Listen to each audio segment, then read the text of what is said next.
mengawin-ngawinkan ayat sesuai dengan apa yang kita mau gitu. Ya, Oke, thank you Saudara Mikael. Saya mau tanya dulu nih. Dari penjabaran Saudara ini yang panjang lebar ini saya mau tanya, tolong jawab ya atau tidak. Jemaat perkumpulan orang-orang yang ada ketika Yesus memberikan mandat kepada Petrus muridnya, apakah jemaatnya itu adalah kumpulan orang-orang yang tidak bersunat? Jawab. ya benar. Hah? Orang-orang yang bersunat. Aha, orang-orang yang bersunat berarti jemaat pertama Kristen atau bukan? Nah, ini. Oke, lanjut dulu. Nanti saya lanjut.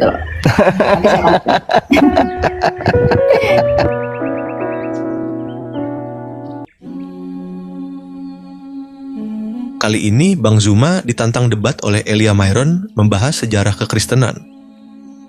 Perdebatan berlangsung sengit, saling adu argumen dan data.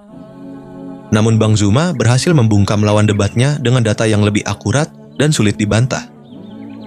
Elia Myron pun terdiam dan hanya bisa gigit jari. Tonton videonya sampai selesai. Namun sebelum lanjut, jangan lupa untuk memberikan dukungan sederhana dengan menekan tombol subscribe dan like video ini. Dengan begitu, kita sama-sama berbagi kebaikan untuk lebih banyak orang. Saudara harus memahami bahwasanya Kristen itu di dalam pandangan Paulus sendiri adalah kumpulan orang-orang yang hidup secara kafir. Jadi jangan Anda ngadi-ngadi mengatakan jemaat pertama, gereja yang pertama adalah Kristen. No, nonsense, bullshit. Makanya perlu belajar, bukan hanya kecepatan berbicara. Mulut dan otak itu harus sinkron, Bung. Jadi jemaat pertama yang didirikan oleh Petrus adalah jemaat Yahudi, bukan Kristen. Kumpulan orang-orang yang tidak bersunat haram hukumnya masuk di dalam jemaatnya orang Yahudi sampai hari ini. Jadi jangan mimpi. Anda boleh lincah berbicara, tapi Anda tidak berdata. Oke? Nah, sekarang saya sadarkan kepada saudara, ketika saudara mengatakan Taurat itu hanya bayang-bayang, ilmunya dari mana? Dari orang Farisi kan?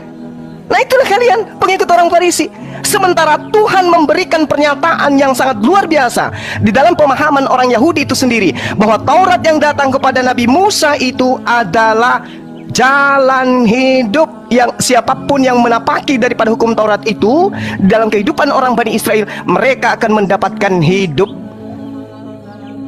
Itu Kristen di situ nggak ada. Anda mengatakan hukum Tuhan adalah bayang-bayang, itu mau Anda, karena Anda Kristen. Tetapi orang Yahudi, di mana mereka adalah umat yang diangkat derajatnya oleh Tuhan, apakah pernah diajarkan Taurat itu bayang-bayang dan yang benar adalah ajaran Kristen? Mimpi. Itu mimpi itu, Bung. Makanya Yesus mengatakan, wahai Bani Israel, waspadalah kepada orang Farisi. Tapi kalau di Kristen, wahai orang Kristen, rangkulanlah dengan orang Farisi. Coba Anda lihat itu dari kacamata perspektif kerangka berpikir Anda aja dulu. Kristen berasal dari orang Farisi atau bukan?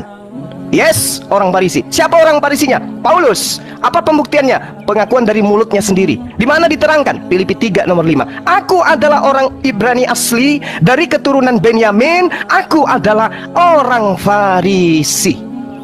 Kata Yesus, waspada. Ini waspada. Dan betul saja. Sekali lagi saya katakan, kalau Anda cerdas, Anda orang terpelajar, satu-satunya pemain tunggal yang mendirikan agama, mendirikan sekte di luar daripada agama Yahudi yang dianut oleh Yesus, hanya Paulus. Sekte apa itu? Kristen. Orang Yahudi menyebutnya Nasrani. Itu diterangkan dalam Kisah Para Rasul 24 nomor 5. Jadi tolong teman-teman Kristen, mulai hari ini Anda imani dan percayai bahwa jemaat pertama adalah Kristen. Itu buyar, tinggalkan itu adalah pembodohan. Jemaat pertama yang didirikan oleh Petrus adalah kumpulan ahli-ahli Taurat. Mereka adalah orang-orang yang bersunat. Mereka yang ketika masuk ke bait suci bukan duduk di bangku, tetapi mereka berdiri untuk sujud di hadapan Tuhannya mereka. Sebelum masuk ke rumah ibadah mereka, mereka cuci kaki, cuci tangan, membasuh wajah dan seterusnya. Mereka wudhu. Sementara Kristen itu beda. Jadi jangan pernah mimpi jemaat mula-mula yang didirikan di atas batu karang itu adalah Kristen. Itu pembodohan. Catat itu. Jemaat yang didirikan Petrus adalah kumpulan orang-orang yang bersunat. Mereka adalah praktisi Torah. Ya, catat. Sehingga ketika Anda mengatakan kami adalah Kristen awal mula dari muridnya Yesus, itu bohong. Paulus mendirikan sekte di Antioquia itu karena dia mengaku dia diutus sebagai rasul kepada orang-orang yang tidak bersunat. Maka jemaat pertama, orang-orang yang tidak bersunat, pemakan babi adalah Kristen, dan itu tidak ada korelasinya dengan pengajaran Yesus. Jadi ketika Yesus mengatakan waspadalah kepada serigala-serigala yang nyamar seperti domba, yang dimaksud tidak lain adalah Paulus in the gang. Silakan Anda bantah. Oke. Ya, terima kasih Pak Juma ya. Sebenarnya saya juga mau menunjukkan bahwa seringkali Bapak Juma dalam rautan argumentasinya itu gagal sekali berpikir dengan apa yang saya sampaikan. Kemudian merujuk dari apakah orang-orang Kristen yang di jemaat yang didirikan Yesus itu bersunat? Iya, bersunat. Ketika saya bilang ya bersunat, langsung Bapak berpikir bahwa wah, argumentasi saya sudah patah karena itu. Enggak. Sebenarnya ini hanya ketidaktahuan Anda ya. Orang Yahudi yang percaya Yesus itu tetaplah harus disunat. Karena sedangkan orang Yahudi yang percaya Yesus tidak dibebankan hukum sunat. Kisah Para Rasul 21 ayat 25. Tetapi mengenai bangsa-bangsa lain yang telah menjadi percaya, sudah kami tuliskan keputusan-keputusan kami, yaitu mereka harus menjauhkan diri dari makanan yang dipersembahkan berhala, dari darah, dari daging binatang yang mati, dan dicekik dari percabulan. Ayat 20-nya kalau kita melihat sebelum sampai kepada konklusi ini, mendengar itu mereka memuliakan Allah. Lalu yang berkata kepada Paulus, saudara, lihatlah beribu-ribu orang Yahudi telah menjadi percaya, dan semuanya rajin memelihara hukum Taurat. Di ayat 22-nya, tetapi mendengar tentang engkau, bahwa engkau mengajar semua orang Yahudi yang tinggal di antara bangsa-bangsa lain untuk melepaskan hukum Musa. Bangsa lain untuk melepaskan hukum Musa. Bapak harus mengerti ya, bahwa ketentuan sunat itu diberikan kepada yang memang diteruskan dari Abraham, kemudian berakhir di orang-orang Yahudi dari kedua belah suku Israel ini sebagai bentuk perjanjian mereka. Kemudian selanjutnya dikatakan sebab engkau menyatakan supaya mereka jangan menyunatkan anak-anaknya dan jangan hidup menurut adat istiadat kita. Jadi kita harus mengerti teman-teman bahwa hukum sunat ini adalah hukum yang only berlaku bagi orang-orang Yahudi. Tapi karena Yesus menyatakan pergilah jadikanlah semua bangsa muridku, baptislah mereka di dalam nama Bapa, Putra dan Roh Kudus. Artinya hukum Yahudi ini tak berlaku lagi bagi dunia ini. Itu berlaku bagi mereka aja. Bagi dunia ini tidak berlaku lagi hukum sunat karena mereka sudah disunatkan melalui kematian Kristus. Inilah relevansi yang saya katakan. Saya tetap konsisten dalam argumentasi saya. Saya tidak mau gagal berpikir ya. Nah, ketika Yesus menyatakan baptislah semua orang di dalam nama Bapa, Putra, Roh Kudus, kemudian juga Paulus. Jadi Paulus ini bukan bertentangan dengan Yesus. Ini yang harus diperhatikan ya teman-teman. Paulus ini menginjil bagi dunia karena di ayat 21 dikatakan bahwa di antara bangsa-bangsa lain dan Yahudi dan bangsa-bangsa lain yang melepaskan hukum Musa. Artinya bangsa-bangsa lain itu tidak terikat dengan hukum Musa. Inilah mengapa orang Yahudi itu sangat fanatik dengan orang-orang di bangsa lain. Artinya memang hukum Israel yang sangat ketat ini, yang tadinya perlakuan hukum Taurat ini tidak berlaku lagi bagi bangsa lain. Makanya orang Kristen yang non-Yahudi itu tidak perlu disunatkan. Itu argumentasi yang pertama. Argumentasi yang kedua, mengapa orang-orang Yahudi atau pada masa ketika Yesus mendirikan jemaatnya yang adalah Petrus sang batu karang itu, mereka adalah orang-orang bersunat. Argumentasi yang pertama itu karena mereka adalah orang Yahudi. Kemudian orang yang kedua, argumentasi yang kedua agar itu tidak menjadi batu sandungan atas pemberitaan mereka. Paulus dengan jelas menegaskan bahwa Timotius itu haruslah disunat, gitu ya, karena si Timotius ini ibunya seorang Yahudi teman-teman yang telah menjadi percaya gitu. Sedangkan ayahnya itu seorang Yunani ya, Yunani sehingga menurut hukum Yahudi Timotius itu termasuk orang Yahudi. Ini jadi karena keyahudian mereka itu diwajibkan untuk bersunat gitu. Jadi orang yang di luar Yahudi, non Yahudi, tetapi Injil juga diberikan kepada mereka karena Yesus menyatakan bahwa Injil itu harus diberitakan kepada seluruh dunia. Ya, maka itu tidak berlaku gitu. Karena karunia keselamatan ini diberikan bagi semua orang gitu. Jadi penafsirannya itu harus relevan, jangan dikait-kaitkan yang satu dengan yang lain dan hanya untuk mengukuhkan asumsi kita gitu. Itu prinsip hermeneutika Kristen itu jelas dalam hal ini gitu ya. Jadi sebenarnya tidak ada yang bertentangan gitu, Pak Juma. Silakan. Baik. Ya. Saya ulangi dengan narasi Anda yang begitu panjang. Saya mau tanya kepada saudara, menurut Yesus, Injil mana yang harus diberitakan kepada semua bangsa muridnya? Jawab. Apa yang mereka saksikan itu? Semua. Injil, bukan Injil Lukas, Injil Markus, Matius, Yohanes, Surat Paulus. Injil itu bukan satu establishing karena belum ada kanonisasi. Oke. Berarti dengan kata lain bukan kitab saudara. Dengan kata lain, bukanlah kitab saudara yang Yesus perintahkan untuk diberitakan. Catat itu. Ya, karena memang itu belakangan dikanonkan. Ya, saya setuju. Oke, sip. Anda sudah akui, bagus. Nah, sekarang gini, ketika saudara mengatakan Taurat itu tidak berlaku untuk bangsa lain lagi, emang Taurat itu pernah berlaku untuk bangsa lain? Memang nggak pernah. Taurat itu untuk Bani Yakob. Jadi Yesus mati di atas tiang salib untuk membatalkan hukum Taurat untuk Kristen itu nggak nyambung. Yesus datang membatalkan hukum Taurat di atas tiang salib untuk Kristen, tidak nyambung. Efesus 2 nomor 15, dengan matinya Yesus, dia telah membatalkan hukum Taurat beserta segala ketetapan yang ada di dalamnya. Itu nggak nyambung itu. Kenapa Yesus Paulus mengajarkan itu? Orang Farisi ini mengajarkan itu. Kenapa? Karena target sasarannya adalah orang-orang yang tidak bersunat. Target sasarannya adalah orang-orang pemakan babi. Mohon maaf. Target sasarannya adalah penyembah-penyembah dewa. Siapa itu? Kekaisaran Romawi Yunani. Itu target sasarannya. Sehingga hukum Torah yang berat itu menurut pandangan orang Roma dan Yunani kudu harus batal dulu baru diterima oleh mereka. Makanya pernyataan Paulus itu jelas. Jadi kalau Anda mengatakan Taurat tidak berlaku lagi untuk bangsa lain, Bung, Anda belajar di mana? Hukum Taurat itu untuk Bani Israel, bukan untuk non-Israel. Maka sekarang hai orang Israel, dengarkanlah ketetapan dan peraturan yang kuajarkan kepadamu untuk dilakukan supaya kamu hidup. Ini untuk orang Israel. Jangan kau menambahi, jangan kau mengurangi. Ulangan 4, satu perikop Anda baca, Anda nggak nyambung di situ. Kemudian ulangan 6, inilah perintah, yakni ketetapan dan peraturan yang kuajarkan kepadamu atas perintah Tuhan Allahmu yang dilakukan di negeri di mana kamu pergi untuk mendidikinya, supaya seumur hidupmu engkau, anak cucumu takut akan Tuhan, berpegang pada segala ketetapan yang dan perintahnya yang disampaikan kepadamu, supaya lanjut umurmu. Maka dengarlah, hai orang Israel. Tak ada itu, Bang. Taurat itu untuk Bani Israel. Kalau Anda kurang yakin, silakan Anda baca di dalam Ulangan 33. Hukum yang ada untuk Bani Yakub saja, bukan untuk Anda. Jadi kenapa Yesus mati untuk Anda? Apa hubungannya? Kalau Yesus datang untuk membatalkan dalam perspektif Anda menggenapi, kenapa untuk Anda? Anda sopo? Di dalam di Ulangan 33 dijelaskan, Musa telah memerintahkan hukum Taurat kepada kita, satu milik bagi jemaah Bani Yakub. Anda Bani Yakub? Bukan. Satu lagi, Yeremia 31:31, aku akan membuat perjanjian baru dengan Bani Israel dan Bani Yehuda. Anda Bani apa? Hah?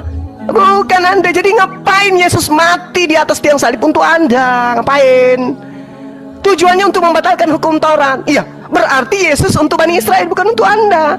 Kalaupun dia dibaksakan untuk mati sebagai persembahan kepada dewa, dia dipersembahkan untuk Bani Israel, bukan untuk Anda. Kecuali Anda benar-benar Romawi dan Yunani yang dihadiahkan konsep Tuhan, dihadiahkan kitab, baru betul. Aku ini adalah Bani Romawi dan Yunani, pengikut Paulus yang meminjam nabi yang datang kepada Bani Israel untuk kami tuhankan. Itu baru betul.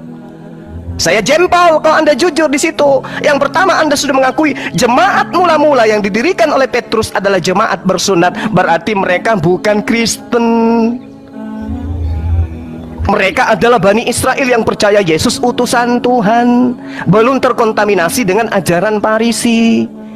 Sedangkan yang di Antioquia murni mutlak absolut pengajaran Farisi. Muncullah Kristen penyembah manusia, dan itu Anda aminkan hari ini. Makanya saya tanya, Injil mana? Injil Lukas? Bukan. Markus? Bukan. Injil yang mana? Ya Injil Yesus. Mana Injil Yesus itu? Baca kitab Anda. Kalau Anda punya Bible, saya ajarin sekarang. Di dalam Yohanes 1 nomor 48, Yesus memanggil Filipus. Filipus, ikutlah denganku. Dia ikut denganku wahai Filipus. Filipus disebut namanya, ada legalitas dari Yesus untuk Filipus. Lalu kemudian di Kisah Para Rasul 8 di nomor 35, Filipus memberitakan tentang Injil Yesus. Yang diajarkan oleh Filipus adalah Injil Yesus, bukan Injil Lukas, Markus, Matius, Yohanes, bukan. Jadi kalau Anda pun memaksakan memberitakan Injil kepada seluruh makhluk, maka berita yang harus didengarkan itu adalah Injilnya Yesus yang dibawa oleh Filipus, bukan Lukas, bukan Paulus. Sadari itu kalau Anda memang benar-benar ingin selamat. Yesus punya Injil sendiri yang diberitakan muridnya Filipus, dan Filipus mendapatkan legitimasi jelas. Sementara Paulus, Lukas, Markus, pengarang Matius, pengarang Yohanes, pengarang Markus itu tidak ada legitimasi dari Yesus. Sementara sumber firman, bahkan kalian mengatakan firman itu adalah Sang Firman, itu adalah Yesus. Sang Firman memberikan legitimasi kepada Filipus, bukan kepada penulis Injil Anda. Jadi Injil Anda itu bukan yang harus diberitakan ke seluruh dunia. Simpan itu di peti, cari Injil Filipusnya, beritakan kepada dunia. Disitulah yang benar. Injil Filipus masih ada sisanya. Yesus menikah dengan istrinya Maria. Silakan. Oke. Terima kasih Pak Juma. Ya, saya ini ya sudah cukup mendengarkan tadi ya apa yang disampaikan. Saya mau bantu yang pertama dulu. Tadi Pak Juma menyatakan berkaitan dengan Taurat itu untuk orang Yahudi. Ya, kita buka Lukas 16 ayat 16. Lukas ya. Hukum Taurat dan kitab para nabi berlaku sampai kepada zaman Yohanes. Dan sejak itu kerajaan Allah diberitakan dan setiap orang menggagahinya, berebut memasukinya. Yang pertama. Yang kedua, Matius 11 ayat 13. Sebab semua nabi dan kitab Taurat bernubuat hingga tampilnya Yohanes. Jadi Lukas, Matius itu relevan bahwa Taurat itu hanya berakhir dan berlaku sampai di masa Yohanes.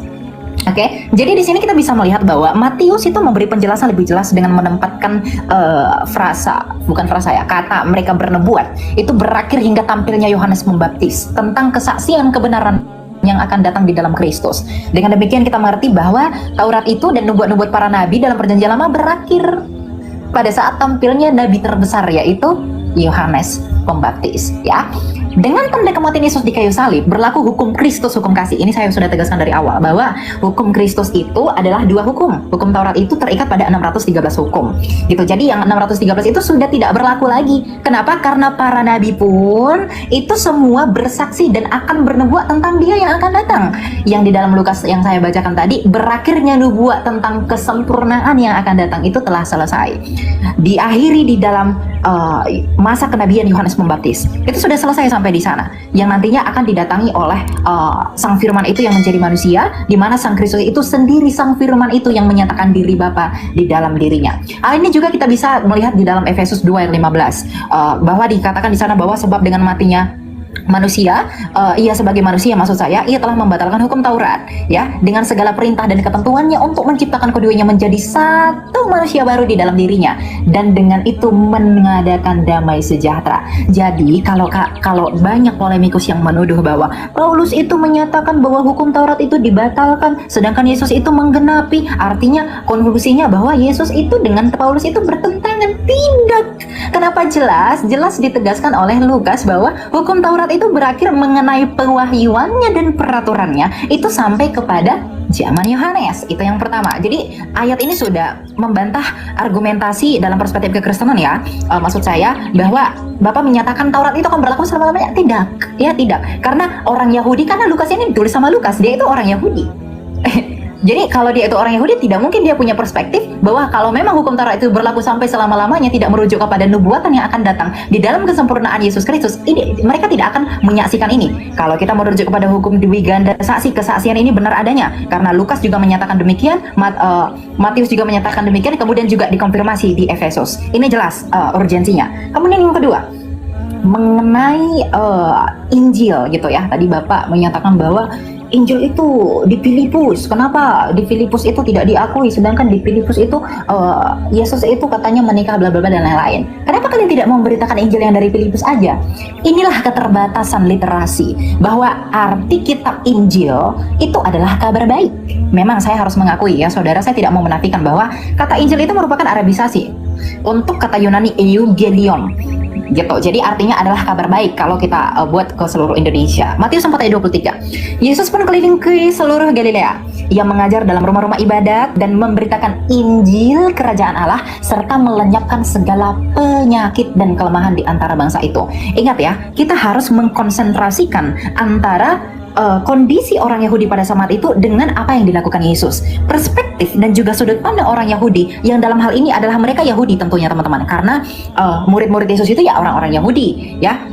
Makanya dikatakan di dalam Markus 1, maksud saya itu di mana ya? Lukas 4 ayat 43. Tetapi ia berkata kepada mereka, juga di kota-kota lain aku harus memberitakan Injil kerajaan Allah, sebab untuk itulah aku diutus. Jadi kalau Bapak Juma tadi bilang Injil itu keselamatan itu hanya bagi orang Israel, itu salah besar. Literasinya kurang itu ya. Jadi ketika kitab Injil Matius itu menuliskan Yesus memberitakan Injil, artinya Yesus itu memberitakan kabar baik. Sedangkan Injil-Injil yang diberitakan oleh para rasul ini penerusan ya. Injil-Injil yang diberitakan oleh para rasul adalah kabar baik yang sama tentang apa yang diberitakan Yesus. Meskipun memang Yesus itu selalu menekankan kepada perspektif dan budaya pada saat itu mengenai pernyataan dirinya sendiri secara implisit. Tetapi di perjanjian baru, artinya para murid yang bersaksi tentang pemberitaan Kristus itu memberikan penjelasan yang lebih clearus. Artinya, jadi lebih jelas tentang siapa Kristus itu sebenarnya. Jadi Injil kerajaan Allah itu yang diberitakan Yesus Kristus itu adalah sentralitasnya berada di dalam Yesus Kristus, tetapi para rasul dan para murid menegaskan itu lagi. Hubungannya dengan apa? Dengan amanat agung Yesus Kristus bahwa Injil itu harus diberitakan ke seluruh dunia. Jadi Injil itu tidak terbatas pada apa yang ditulis murid tertentu saja Bapak Juma, tapi itu merujuk kepada kabar baik. Kabar baik itu dalam hal ini telah disampaikan Yesus bahwa kamu harus membaptis orang di dalam nama Bapa, Putra dan Roh Kudus. Ini relevansinya dengan apa? Dengan keselamatan yang Yesus tawarkan itu, dengan mengalahkan maut, dengan kematian dan kebangkitannya di kayu salib. Jadi kabar baik di sana adalah karena ketika Yesus itu menyatakan bahwa hidup di zaman pada saat itu dia belum mati. Jadi Injil kerajaan Allah itu yang merujuk kepada dirinya sendiri. Sedangkan ketika Yesus memberi mandat dan amanat agung baptislah mereka di dalam nama Bapa, Putra dan Roh Kudus, dia sudah mati tapi bangkit kembali. Artinya Yesus secara implisit menyatakan kepada murid-murid, sampaikan ke dunia bahwa aku telah mati, aku telah bangkit, dan aku naik ke surga dan baptis mereka di dalam nama Allah Tritunggal agar mereka dapat diselamatkan. Inilah yang disebut dengan kabar baik itu. Tidak bertentangan dengan apa yang Yesus ajarkan. Saya juga bingung dengan rautan argumentasi apa Anda mengkait-kaitkannya dengan Filipus, kemudian juga menuduh bahwa Yesus itu pernah menikah. Yesus itu pernah menikah tidak pernah divalidasi fakta sejarah. Tutup Alkitab, kita buka fakta sejarah, tulisan Marabin Serapion, kemudian tulisan Tacitus, kemudian juga siapa namanya satu lagi saya lupa, yang dari Roma itu. Mereka tidak pernah menyaksikan Yesus Kristus itu menikah. Bahkan Flavius Josephus itu membuktikan dan juga menuliskan dalam sejarahnya bahwa Yesus itu diakui dan dianggap orang Yahudi itu bangkit pada masa itu, dan tidak pernah menuliskan historikal tentang pernikahannya dia. Jadi Injil itu merujuk kepada kabar baik, terlepas dari bagaimana memang perspektiva dari budaya pada bangsa itu. Gitu Pak Juma ya. Terima kasih. Oke, baik ya. Jadi Paulus sendiri mengakui di dalam Galatia 1 nomor 6, aku heran bahwa kamu begitu lekas berbalik daripada dia yang oleh kasih karunia Kristus memanggil kamu dan mengikuti satu Injil yang lain. Ya. Jadi saudara harus memahami bahwa dari zaman Paulus saja Injil-Injil itu sudah bertebaran. Banyak Injil yang kemudian ada pada masa itu. Sehingga ketika saudara mengatakan bahwasanya Injil yang Anda maksud adalah yang diberitakan kabar gembira, Paulus yang menorehkan catatannya sendiri mengatakan bahwa banyak Injil lain, ya, banyak Injil lain yang ada pada masa itu. Bukan hanya kitab saudara yang sekarang ini mencari jalan untuk membatalkan hukum-hukum yang datang kepada Bani Israel. Saudara dengan entengnya mengatakan bahwasanya hukum Taurat itu hanya berlaku pada masa Yohanes sampai masa Yohanes. Itu maunya Anda. Ilmu Anda itu Anda dapatkan dari mana? Dari Lukas. Lukas iki sopo? Anda mengatakan Lukas ini orang Yahudi. Data Anda dari mana? Lukas aja dari namanya itu adalah nama orang Roma. Oke? Dan tidak ada catatan yang mengatakan bahwa Lukas itu orang Yahudi. Tidak. Lukas itu jelas oleh tradisi Kristen sendiri menduga dia berasal dari Antioquia, Syria, dan dia berdarah Yunani. Lalu ketika saudara mengatakan dia orang Yahudi, ilmu dari mana Anda dapatkan itu? Ya, ilmu dari mana? Lukas itu tidak dikenal oleh Yesus. Ya. Nah, lalu kemudian ketika Anda mengatakan hanya sampai kepada Yohanes, berarti Anda menyelisih pernyataan Yesus. Di dalam kitab saudara sendiri menerangkan, Yesus berkata bahwa hukum Taurat itu lebih mudah langit dan bumi lenyap daripada setitik dari hukum Taurat itu batal. Mana yang benar ini? Pengakuan Yesus atau pengakuan Lukas? Yang mana yang benar? Sementara Yesus sendiri, sabar, Yesus sendiri mengatakan demikian. Terus di dalam kitabnya orang Yahudi terkait dengan Taurat, itu dijelaskan, janganlah kau menambahi, jangan kau mengurangi. Jadi jangankan batal, dikurangi aja tidak bisa. Ilmu Anda dari mana? Hanya ingin melegalkan ajaran Farisi, kemudian Anda mengatakan bahwa hukum Taurat itu berlaku hanya sampai di Yohanes saja. Berarti ada pengurangan. Sementara perintah Tuhan ini jangan kau menambahi, jangan kau mengurangi. Dan sampai hari ini orang Yahudi masih ada. Sedangkan Injil yang diberitakan kemudian oleh Filipus jelas adalah Injil Yesus. Tidak pernah mengatakan Injil Lukas, Injil Markus, nggak ada. Yang diberitakan oleh Filipus ini adalah Injilnya Yesus. Injil Yesusnya mana? Tidak ada. Kenapa tidak ada? Karena sejatinya Kristen itu bukan pengikut Yesus, tapi pentuhan Yesus yang muncul pertama kali kemudian di Antioquia. Jadi ketika kemudian dikatakan hukum Taurat itu berlaku hanya sampai Yohanes, itu datanya dari siapa? Dari Lukas sendiri. Sementara Lukas juga yang mencatat, Yesus sendiri mengatakan bahwasanya lebih mudah langit dan bumi lenyap daripada setitik dari hukum Taurat itu batal. Lebih mudah. Nah, terus kenapa bisa batal? Sementara langit dan bumi itu lebih mudah hilang daripada hukum Taurat. Apa logikanya yang bisa dipakai selain daripada doktrin dan dogma? Oh, nggak berlaku lagi. Apa alasannya? Sementara Yesus mengatakan lebih mudah langit dan bumi lenyap daripada setitik dari hukum Taurat.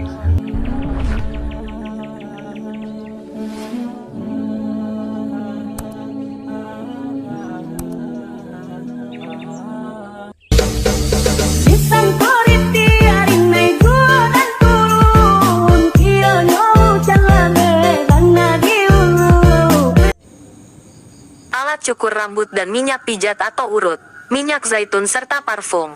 Semua keperluan saudara bisa saudara beli lewat channel kami. Terima kasih.